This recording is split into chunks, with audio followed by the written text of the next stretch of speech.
Welcome back to my another vlog. જય દ્વારકાધીશ, જય Shri Ram and જય હનુમાન દાદા.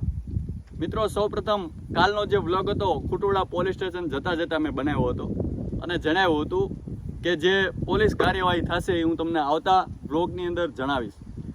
તો સૌપ્રથમ ખુટોડા પોલીસ સ્ટેશનના પીએસઆઈ શ્રી, કોન્સ્ટેબલ શ્રી અને તમામ અધિકારી શ્રીઓનો ખૂબ ખૂબ આભાર.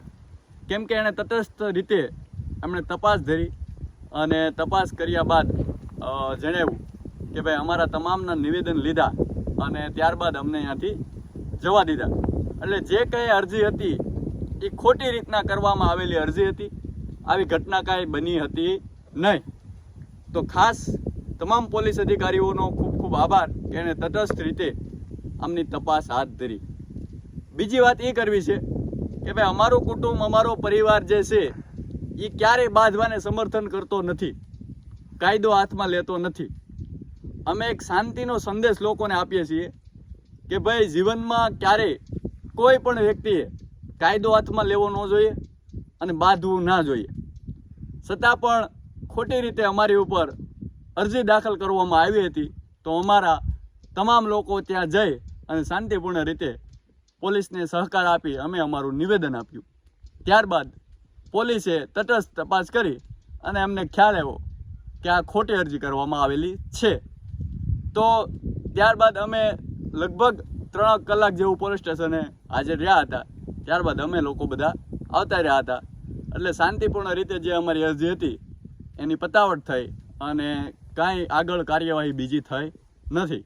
ખાસ બધાને અમે અહીંયાથી સંદેશ આપીએ છીએ કે ભાઈ જીવનની અંદર ક્યારેય કોઈ કાયદો હાથમાં લેવો જોઈએ નહીં. જે પણ ઘટનાઓ બનતી હોય, જે પણ કાર્યવાહી થતી હોય તો આપણે એમાં કાયદાકીય રીતે આગળ વધવું જોઈએ.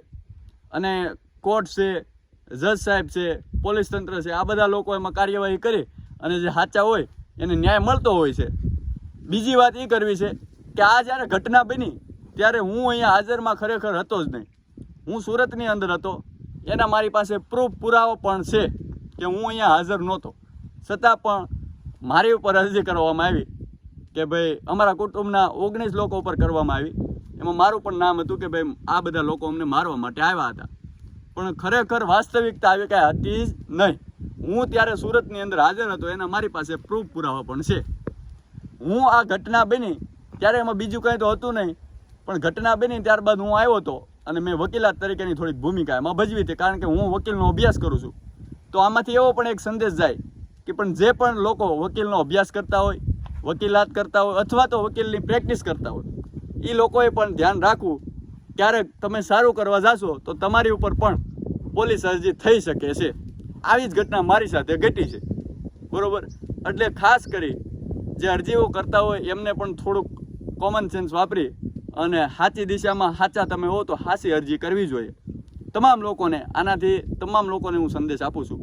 ખાસ પોલીસ તંત્ર છે, કોર્ટ કચેરી છે, તમે સાચા હો તો કેસ કરો, આગળ વધો. અને પોલીસ તંત્ર અને કોર્ટમાં જજ સાહેબ તમને ચુકાદો આપતા હોય અને તમે જો સાચા હો તો તમને ન્યાય મળતો હોય છે. તો બસ આજે જે આ અરજી હતી એમાં બીજી કાંઈ કાર્યવાહી થઈ નથી. ખાલી પૂછપરછ થઈ હતી ને પૂછપરછ માટે અમે તમામ લોકો હાજર થઈ ગયા હતા. તો ખાસ કરી ઘણા બધા મિત્રોના કોલ મેસેજ આવ્યા હતા કે ભાઈ કંઈ કામકાજ હોય તો જણાવજો. તો એવી કાંઈ જરૂર આમાં હતી નહીં અને નોર્મલ કાર્યવાહી હતી. પૂછપરછ ખાલી કરી અને ત્યારબાદ તરત છોડી મૂકવામાં આવ્યા છે. તો બધાને અહીંયાથી શાંતિપૂર્ણ રીતે કોઈ પણ તમારી ઉપર ક્યારેય કોઈ કાયદો હાથમાં લેવો જોઈએ નહીં. જે પણ ઘટના બનતી હોય તો એમનું લીગલી આપણે ચાલવું જોઈએ અને એનો ચુકાદો આવતો હોય છે. બસ આ જ આપણો સંદેશ છે. તમામ મિત્રોનો જેના પણ મેસેજ કોલ આવ્યા એમનો ખૂબ ખૂબ આભાર. અને આજના વ્લોગની બસ આપણે અહીંયા પૂર્ણાહુતિ કરીએ. ફરી મળશું કાલે નવા વ્લોગમાં. ત્યાં સુધી તમામને જય દ્વારકાધીશ, જય શ્રી રામ એન્ડ જય હનુમાન દાદા.